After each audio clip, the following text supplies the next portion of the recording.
Tajjatirasena sunivritantriya.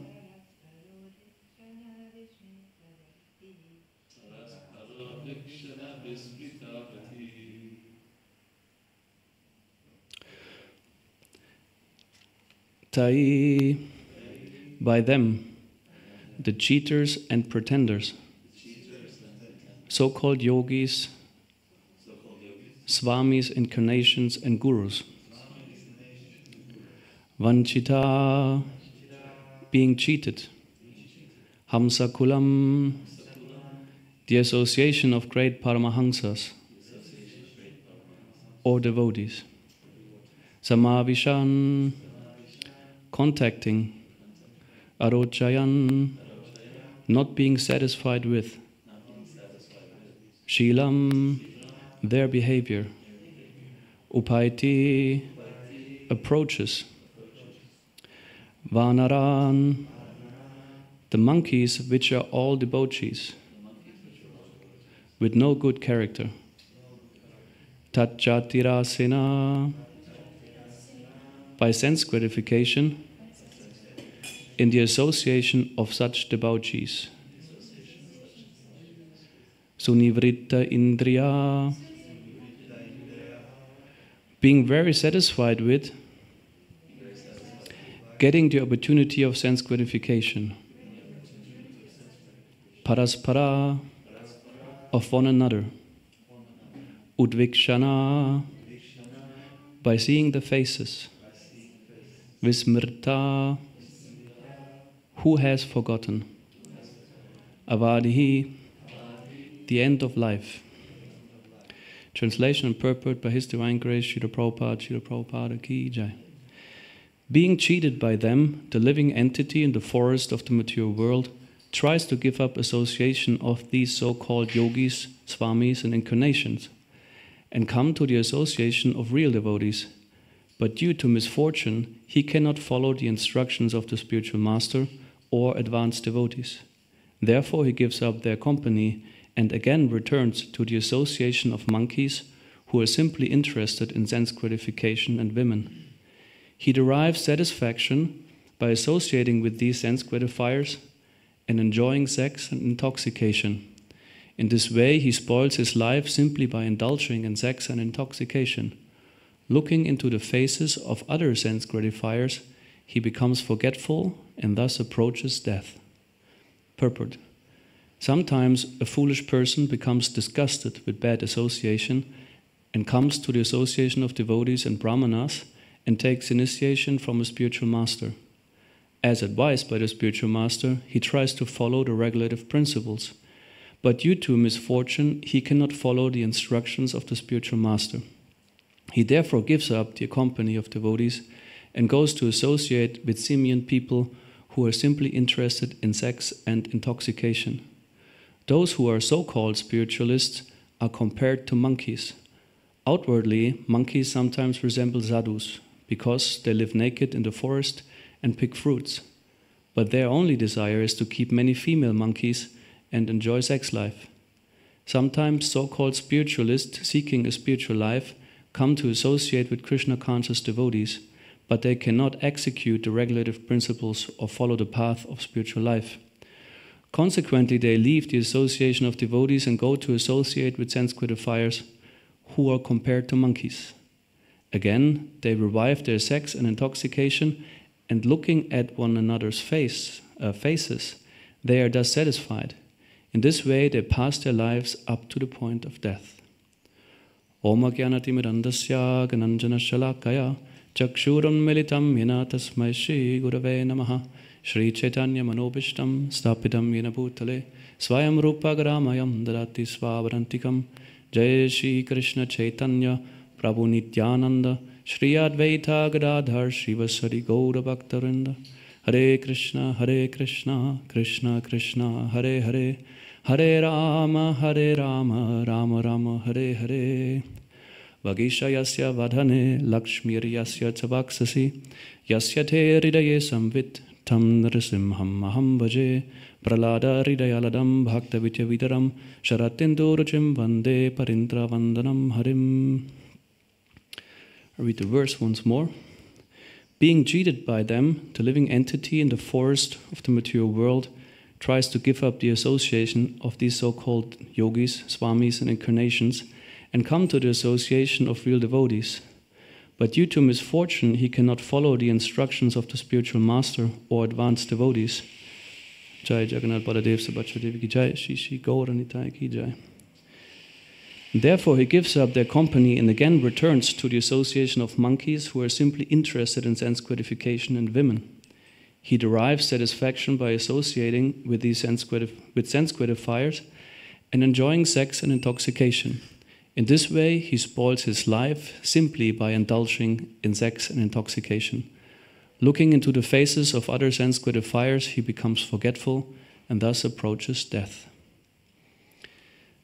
So you may feel I'm a bit in a rush. This is simply due to because I know in a quarter past 8 you need to go to the Ishtagosti meeting, so I keep it a bit concise.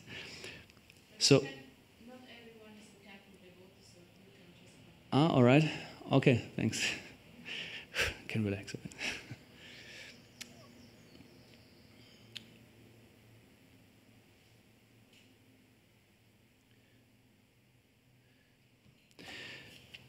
So it's a continuation of the conversation between Maharaj Rahugana and Jada Bharat. And as in many other places in the Srimad Bhagavatam, Jada Bharat, like other great saints, they use the metaphors to make us certain topics, how to say, visual, to make them more tangible perhaps. And again, there are a lot of animal comparisons. This time it's the monkeys. Before, like in the verse, it was creepers and so on, plants. The creepers were compared to the woman, how to say, embracing the man, and he feels the touch. But the same goes reversed. Of course, also the man likes to feel the embrace of the woman. So it always goes both ways. But usually it's spoken from a male perspective. But of course, it's not. It's for the women. On the other hand, it's the same kind of thing. So it's about the desire to be safe and cozy within material existence. So I think we can all relate to that. And the comparison to animals becomes, how to say, something very relevant or drastic, because animal life is considered, for human being, the state of animal life is degrading. Animals are not. A monkey cannot be blamed for being a monkey. He's not meant for self-realization. You cannot say, now you attained a monkey body, so please chant Hare Krishna in advance, right? That's the duty of a human being. And this is highlighted again and again and again in the Srimad Bhagavatam, that the human form of life is actually meant for self-realization. And here the verse describes, compares the material world, or the whole chapter compares the material world to a forest. And all the living entities mentioned here, and the creepers and plants and so on, of course, resemble certain aspects of material life. A conditioned soul can be entangled in and put also in states of severe suffering. So here, one kind of suffering is to be cheated by so-called spiritualists or so-called gurus and swamis and so on. And what stuck with me in the verse is that he says, due to misfortune, he cannot follow the instructions of the spiritual master and advanced devotees.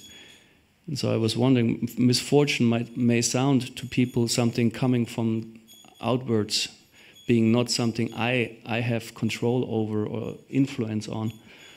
And of course we talk about karma. Misfortune is also karma, as their fortune is also karma, so-called good and bad karma. And so remind me of the verse where Krishna says in the Bhagavad Gita in the 13th chapter how the living entities are actually the creators of fortune and misfortune, because we associate with the so-called modes of nature in the material world and thus create conditions, and they cannot be easily switched on and off. If we created habits like certain eating habits or like other habits, and thus create, let's say, an unhealthy body, right? So then we have a condition that forces upon us certain limitations, struggles, inabilities perhaps, and then that's misfortune. but it's not something just coming upon us suddenly without our doing or without our influence. So it is something also, it's said in the Bhagavad Gita before, I don't remember the exact place, but that those who have already in previous lives acted piously, have already performed spirituality, they can, in a later life, successfully, how to say, pick up or take up the path of spiritual life.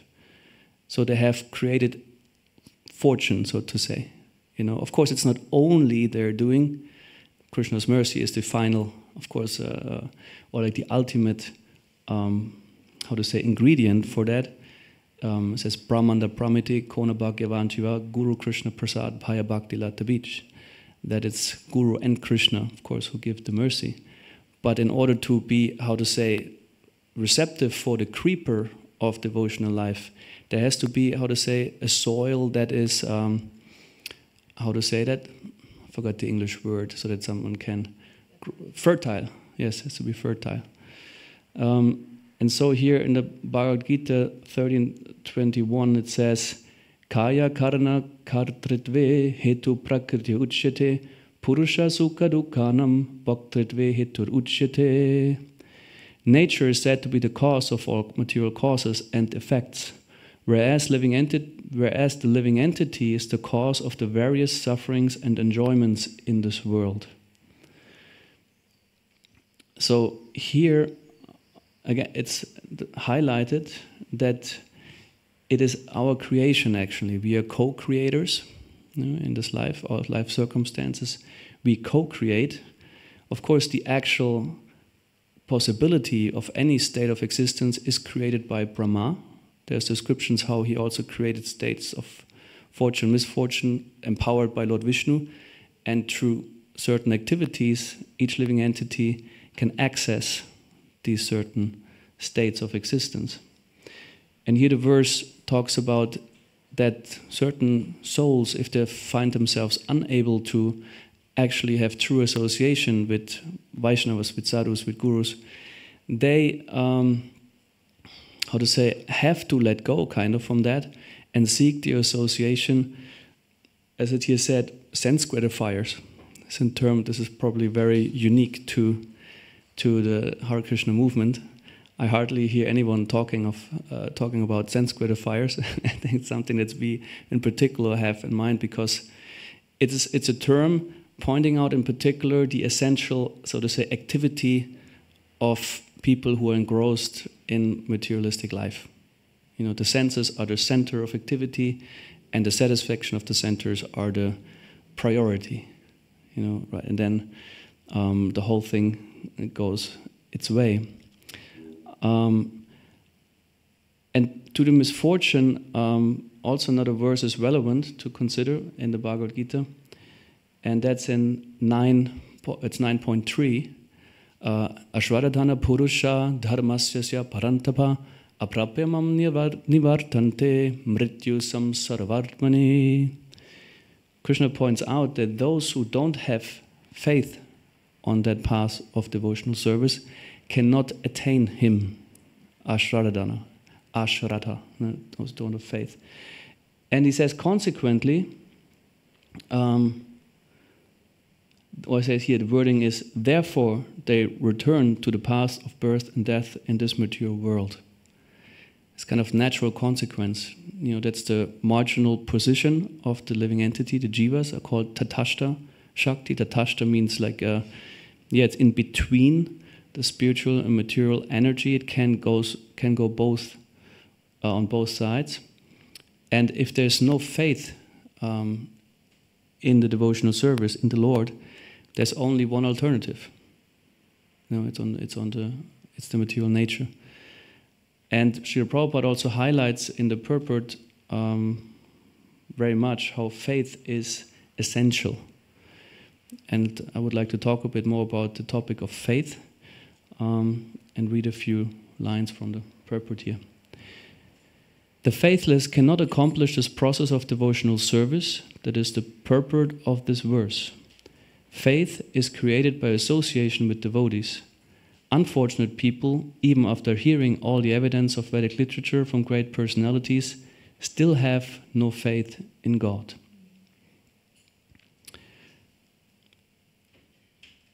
So faith is created by association. Maybe let's first shortly consider our understanding of the term faith. Spontaneously, what would you say? What is faith?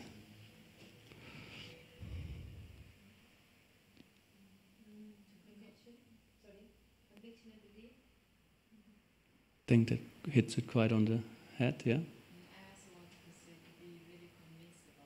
Yes, yeah. Yes, belief, conviction. Can also say deep trust, it's also the faith. Whereas most people relate to faith simply you believe in something that is not existing or not tangible or only in your mind. So many people consider faith something unreasonable. On the other hand, though, the Shraddha is something, it's intrinsic to the living entity, and we have to place it somewhere.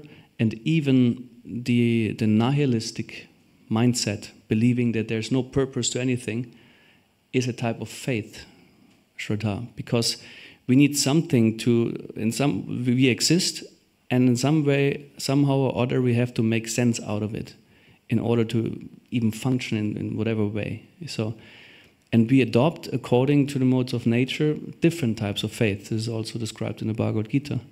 And we can say faith has like different, according to modes of nature, a different, quality in terms of how much it is in tune with things as they are or not.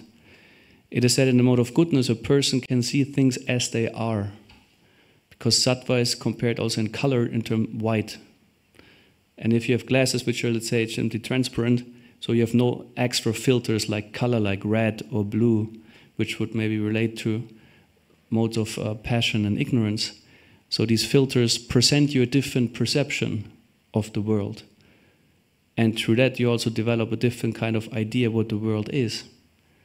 So that's why also there are different types of faith and religion, because there are different levels of consciousness. And also Bhaktivinoda Thakur in his Krishna Samhita urges the devotees, the Vaishnavas, to consider that in this way, that these different types of faith are only due to the different levels of consciousness of people, and one should not heavily preach against them, because they have their justification based on the fact that people are on different levels of consciousness, and they should be rather encouraged to advance, in that way. Might be on issues like vegetarianism. We clearly say, no way, we don't eat animals. It's like hingsa, it's like violent and so on. Whereas in other religions, they simply select animals where they find, okay, we don't eat that, but this is sanctioned, and so on. And so there are different ideas on the subject matter. Yes, and the faith in Krishna consciousness has to do with being also convinced of the philosophy. And we have quite a rich and, distinct philosophy, which was also something that attracted me in the beginning. Because before I had a bit of a Christian background, not like born like that. I was born in an atheist family, not. So, but in Christianity there was not much philosophy. It's more like a, religion. This is much more about history and a certain type of faith, like say dogma. You can say what you believe, But there's not so much, philosophical discourse as you say here. You have personalities that in depth discuss transcendental subject matters. The very concept of transcendence is, in my understanding, even not to be found in Christianity like that. Probably would have to find out some mystics, like the very unofficial kind of Christian people who can then relate to such levels. But so it's actually not so much there. So, and the faith, it's, I think I'm losing a bit my thread here.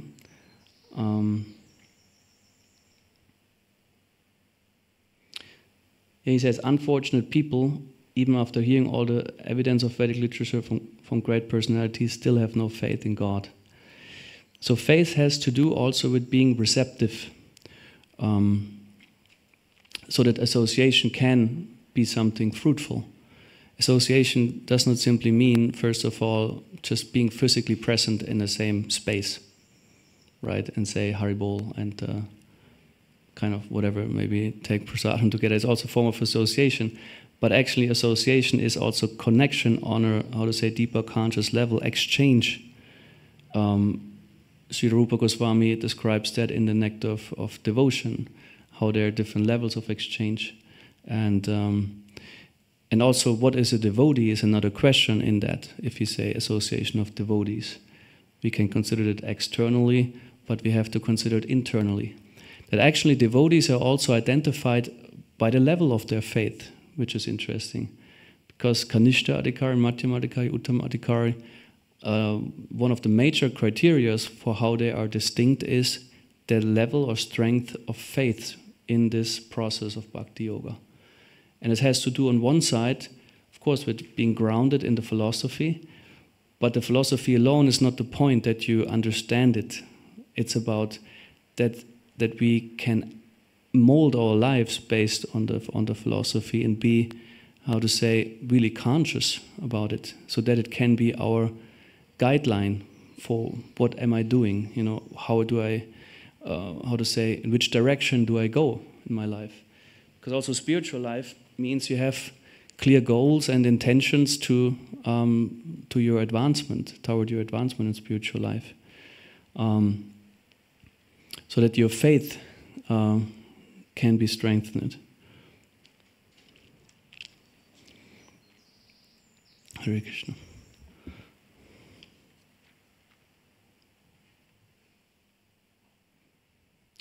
And here in the verse, it is pointed out how the misfortune of certain people is that they cannot follow the regulative principles of spiritual life.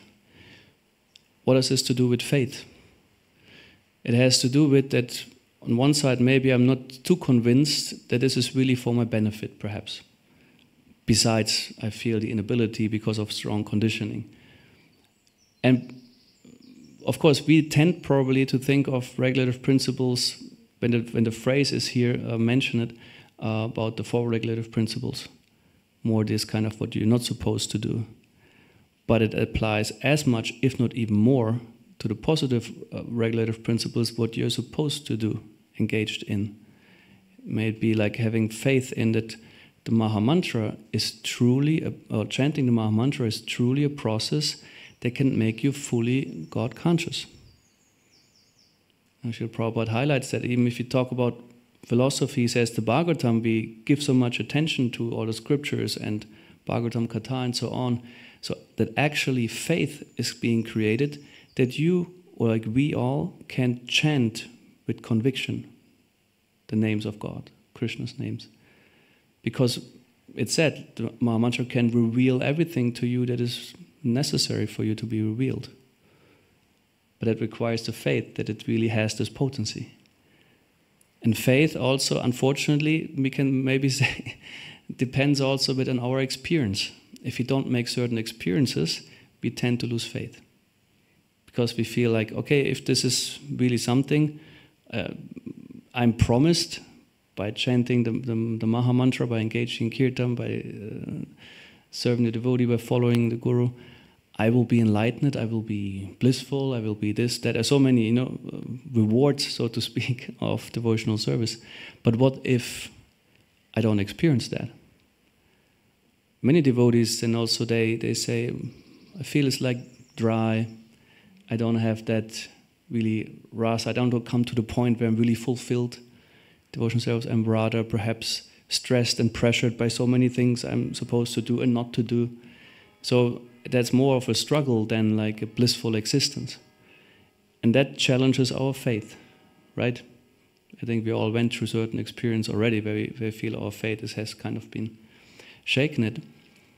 And I think one important thing is to strengthen our faith is, like with any other thing you do, and at some point you doubt whether you really want to continue it, to go back to the beginning and reconnect to the actual spark that made you do that. Why did I start the whole thing? What caught my mind, you know? What convinced me in the first place, if you speak of conviction, to actually start this process? And to reevaluate, is this still true for me? And it most probably is, because there's something very essential, universal in that. And then to kind of go back there and say, where did I, how to say, maybe distract myself from the actual, you know, inspiration I have? Because I think it's important, on one side, when we, how to say, start our Krishna consciousness, there's a lot of guidance and also, how to say, we can say control from others if you're trained. You know, you start your bhakta programs and then you, if you accept initiating spiritual master. So there's so much like about, don't think so much about what you want and so on, like follow, surrender, and it has its purpose, of course. We should be not always just engaged with our mind and what we want and think. But at the same time, self-negation is not healthy in the long run. We are also living entities with a certain intuition also about who we are and what kind of service, for example, fits us, where we can really engage ourselves on a long run. It's considered finding also our nature, or like acting according to our nature within devotional service. And so I think it's always important, like when it comes to faith, to check whether I'm on a way that also is in tune with me and my nature and my abilities and capabilities. It's also material life like that. If you do things that actually not really in your capacity, there will be no success. And then also you feel like doubts and, you know, it will not be something you have faith in to do. But if it's something that works for you, if you feel, oh yeah, I can do that, I'm capable of that, there's much more trust and conviction that that way is something worth following, or like, you know, pursuing that path. And I think that's something about faith that's to be considered. And on the other hand, it's something, if people are really connected with Krishna, like with the prayer, with the chanting, with their own spiritual life, they of course radiate that. And association means you try to find those people also who naturally inspire you, radiate that faith, and you try to connect through service, to inquiry, to exchange, so that there's an atmosphere of, let's, how to say, let's deepen our own consciousness with people who have also the desire to do so. Interestingly, actually, Srila Prabhupada says in Nectar of Devotion, in the beginning, the primary qualification for devotional service is the strong desire to do it. It's actually very simple, right? That's the good news. You know, we sometimes perhaps think, oh, I'm not qualified for this and this and that, and somehow what matters the most is a strong desire, which is kind of, I find, equivalent a bit with faith, because when you have a desire for something, you trust that this is worth it. There's something in it for you, right? So we can understand, if you think of the philosophy, this is actually my self-interest, so it's good to do so. And I would like, as a last remark, another thing in this verse that somehow gave me to think was the phrasing, looking into the faces of other sense gratifiers, he becomes forgetful and thus approaches death. And here, Prabhupada also at the end of the purport again uses that, looking at one another's faces, they are thus satisfied. And I've tried to think of this kind of phrasing, like kind of looking into the faces of other sense gratifiers. And since I'm more from the background working in psychiatry, like and of course considering the psychological aspects, I was thinking of how important it is for human development from the very early beginning, for the mother when there's a child, is actually the contact with the eyes, face to face. If this is not there, if the mother does not glance consciously at the child will feel like, I'm not existing. it needs the connection, being seen, in order to feel like I'm existing. It's a very deep thing, actually, and it looks so simple. Yeah, why does it matter if it looks like or not, But this is something that happens very early. And also just imagine if you would come in a room full of people talking of association, no one looks at you. How would you feel? You would feel like I'm not existing, right? I'm not there. So this is something also looking at each other's faces, seeing each other, recognizing each other gives ourselves a sense of existing, perhaps of also belonging, depending what the facial expression is. If it's a friendly face, yes. If it's like, who are you? It's like kind of. So there's a lot of power in the face, in how we look. Glances are so powerful; they can hurt. You can even, and sometimes there's also phrases like if glances could kill, right? Some people. So, and also it comes originally also from, of course, Vishnu. If you consider the Srishti Lila, Mahavishnu, what is he doing in order to set the creation into motion? He glances at it. Powerful glance. He looks at it and then activates it. So here also, I think the sense gratifiers get a connection. I imagine also, of course, an intoxicated face, because it's about intoxication and lustful faces. And of course, it presents us also with a certain idea. Mimic is powerful. If I feel like I can give certain impressions with my face. So it seems to me important, at least, to consider what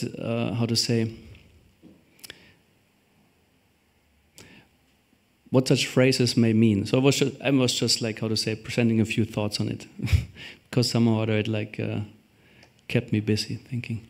So I'm stopping here, and I would open up for if there are any comments or additions to questions. I'm sorry, I was a bit over the place today, I think. Thank you so much for your lecture. I was just thinking on the point that when you were saying people cannot follow because we might think the process might not really work or it doesn't fit to me or so. And of course, most of us see ourselves in the situation that we don't have full faith in Prabhupada in the process. Actually, that's why we are not immediately completely surrendered now. What is going on in my mind a lot is that Varnashram system that you were also mentioning, and how we're actually not following, although Prabhupada is emphasizing it so much.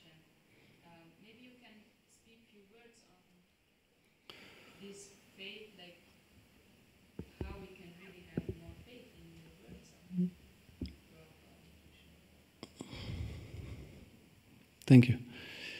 So yeah, the question is how can we have more faith in the words of Prabhupada and Krishna?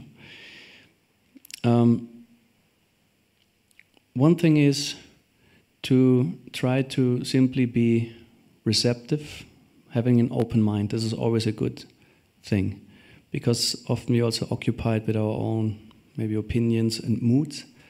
Moods are something also powerful. Also, men have them. Sometimes considered being moody is but it's something so that influences also our capacity to be receptive and open for the instructions. Because as we hear from the Bhagavad Gita, Tadviti pranipatina pariprashnena sevaya upatakshanti jnanam jnaninas tattvadarshinaha.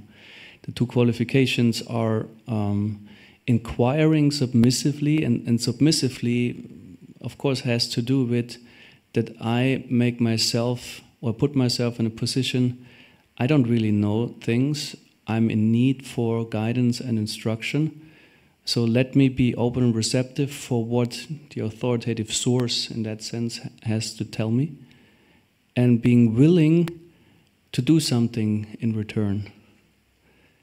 That's also something important. I felt like also in my spiritual life, although there was a lot of struggle when I was my first initiating guru, I felt like, because I was with him also in India and I was his personal assistant, and there was so much work and the climate like hit me hard. And the things like here we take water easily from the tub, you know, but there I had to walk outside the house and carry buckets of water with different things for and there was so many stuff, and I felt like having a burnout kind of like almost. And in this moment I was so fried, so frustrated, thinking, oh, I'm working like an ass here. And I didn't really get the type of association I imagined I would have, like in terms of, yeah, I now get some instructions, we will talk with deep philosophy, but it wasn't happening. And just like months later, then when I came back, still there I could notice that there was purification somehow or other, because devotees said, hey, somehow your chanting, your bhajan got really more better, sweeter, and so on. And I felt also that I had more of a connection. But for the time being, it was not. I was more simply frustrated. Right? It was not like something visible to me. So sometimes we have, I think, to endure also certain periods of where things are not nice for us, not inspiring. And just recently I made again the experience. I did it before, but then I skipped for like almost 2 years. But now the last 2 Ekadashi days I just fasted with only water. It's also easier in summer. And always then, of course, while doing it, it's a good experience to try to, you know, be disciplined, control your mind, and so on. But in hindsight, it always confirms, of course, more of the understanding, I'm not this body, because I can go on one day, perhaps you can go many more days, theoretically, without food. So I believe that, that I'm not fully dependent on constantly eating, for example, stuff, right? So I think it's like also to be willing to perform some tapasya, and in order to experience your ability to detach yourself also from physical needs. Because the experiences strengthen our faith as well. Same like, okay, it was not my service, it was from the beginning, it was clear book distribution. I tried it for a while and I did some books. And so, but also there's same principle. I think if you go through certain difficulties and like in hindsight you will see how you maybe grow because of that, and how like some mercy, so to say, allows you to connect deeper to the process. You know, felt that sometimes with also serving a deity, the Narasimha deity in Simhachalam.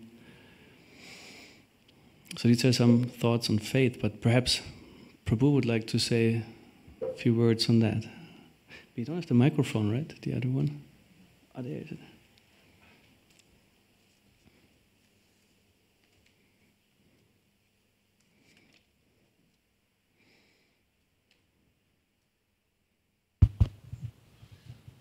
Hare Krishna. Thank you for such a nice class, Prabhu. I was thinking about the last point that you made about the face, and how Srila Prabhupada once said that the face is the index of the mind. So the face of a sense gratifier seems to be indicating here different than the face of a devotee, and how Prabhupada would often, several times, talk about bright-faced Hare Krishnas. You really like that. But Mati, I don't know what you meant by Varnashram there. You were talking about faith in Prabhupada and then Varnashram. Well, what's the connection?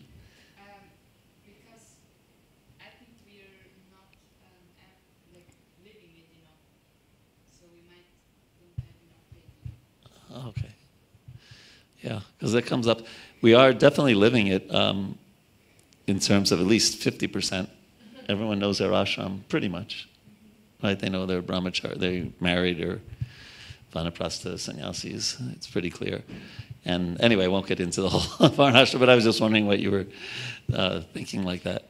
But in terms of faith, I was also, and it's so interesting because you mentioned renunciation and the example of drinking, only drinking water. And I was just hearing yesterday, that verse, Vasudeve Bhagavati Bhakta Yoga Prayojita Janiyat Yasu Vairagyam Gyanam Chayara Itkam, that by practicing bhakti, these other two renunciation and knowledge come automatically. And it was Bhakti Vigyan Maharaj. I was listening to a class by him, and he was saying that bhakti, it's hard to judge bhakti because it's internal, but the external manifestation of it is knowledge and renunciation, and because they come automatically through devotional service. So I was just thinking of that when you were talking about renunciation. The actual renunciation just is such a natural byproduct of devotional service. So if we just focus, one answer, there's so many ways to answer Mataji's question, right? There's 50 ways. But one way is just really focus on our devotion, really appreciate. For example, when I kind of get wondering about Prabhupada or something, I go back to just him getting on the Jaladuta and what would my life have been like if he hadn't done that? And that usually brings out some devotional sentiments. And that's actually what we want, is the devotional sentiments. And everything else kind of comes automatically. There's a few thoughts. Thank you.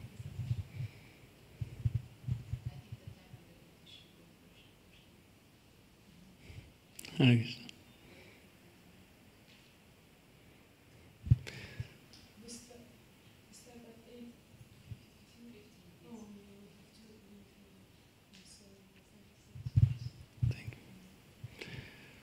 Well, is there anything else? Well, I have a question then. Yes. Could you speak a little bit more? I didn't know, you said you have a background, or you're a psychiatrist or psychologist or a therapist in psychiatry, yeah. So how have you found that practice helpful in your understanding of bhakti? Mm-hmm. Well, of course, essentially it's about understanding the mind better. Particularly knowing about the dynamics, what can disturb the mind severely, and also more of the conscious, subconscious mind, and also particularly regarding the three gunas, like how sattva guna plays a role, like in terms of habits, lifestyle, but also techniques to keep the mind more focused. Is also, of course, for me, essentially it's chanting japa and doing prayers and reading, but still it's about more and more accessing the dynamics of the mind, but also dealing with people in a deeper, therapeutic process, where certain experiences, life experiences, are much more clearly visible, and they're being reflected, and we go through, we identify problems, try to find solutions. And to see how people go through certain developments is very interesting, particularly in the context of having, let's say, depression or other psychiatric conditions. That this is one thing that comes to mind. That is helpful to understand the mind better. In that first canto, Prabhupada mentions that the mental diseases are worse than the physical diseases in Kali Yuga. So, yeah. Mm-hmm. Mean in terms of how prominent they are, or in quality, how they much more? I'm not sure what he meant exactly. Okay. That's, I think, a direct quote. But certainly there's an intense increase in how people get much more mentally ill, increasingly, due to different circumstances.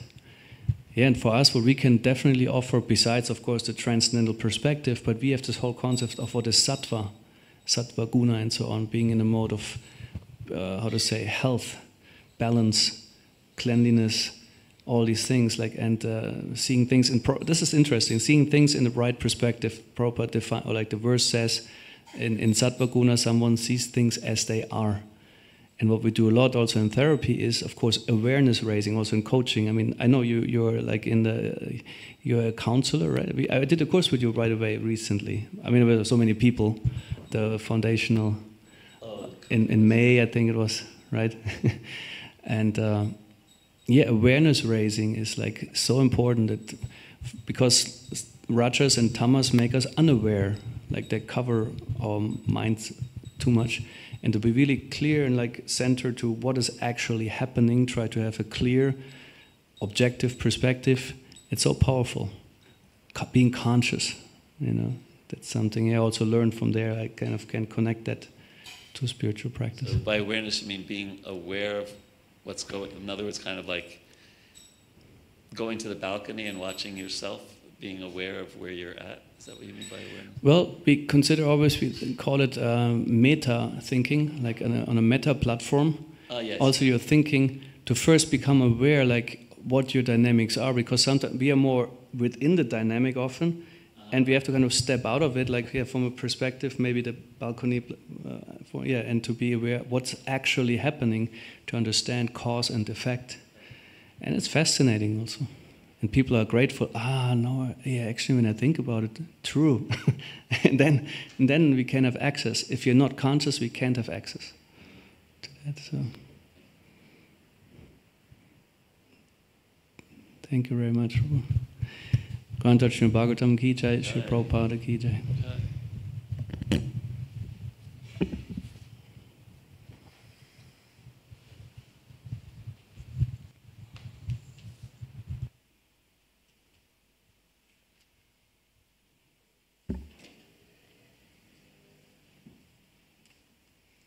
Going to have meetings these days a lot with or like you're not in that group, or you are. I am.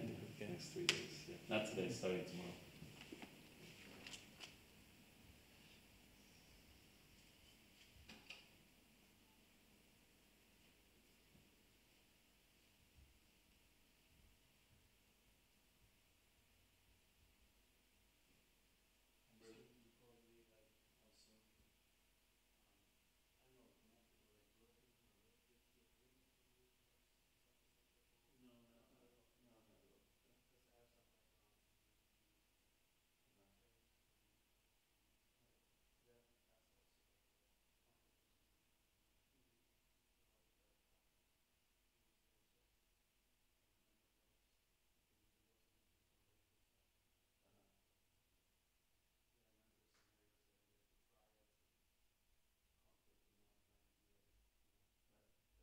Where were you in India? No, I was actually in Switzerland, like I was in 2000. But you mentioned in class you were in India or something. Oh yeah, in India I was like several times. It was back then, because I was first initiated by Krita Prabhu back then. Oh, yeah. It was still not initiated. And it was like in 2003. Was that in Vrindavan? Vrindavan also, yes. Prabhupada Bani Ashram? Yes, and then we went also to Goa for a while. We traveled a bit because he was writing the book. How do you like the He preaching still deal? writes on the book. It's like a long, never. So there was like Yeah, he was my bhakta leader in oh yeah. 1978. I don't know. I'm not in touch with him at the moment. I guess He's still in Vrindavan. Mainly in Vrindavan. Yeah, his health is not great. Yeah. He has trouble walking. But he's changed a lot, and some parts he hasn't changed.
Krishna, Hare Krishna, Krishna Krishna, Hare Hare, Rama Rama, Hare Hare, Hare Krishna, Krishna Krishna,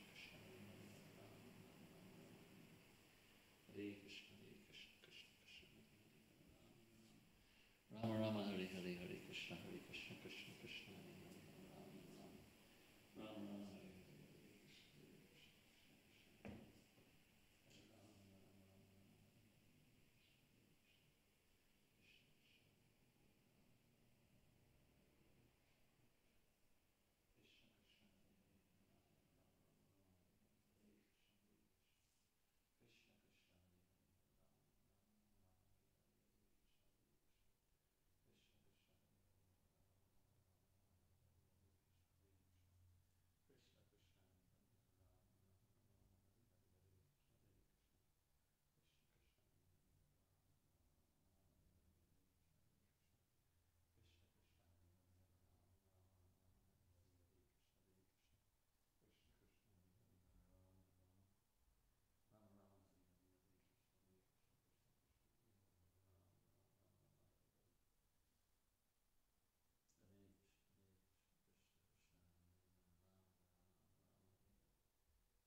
Hare Krishna.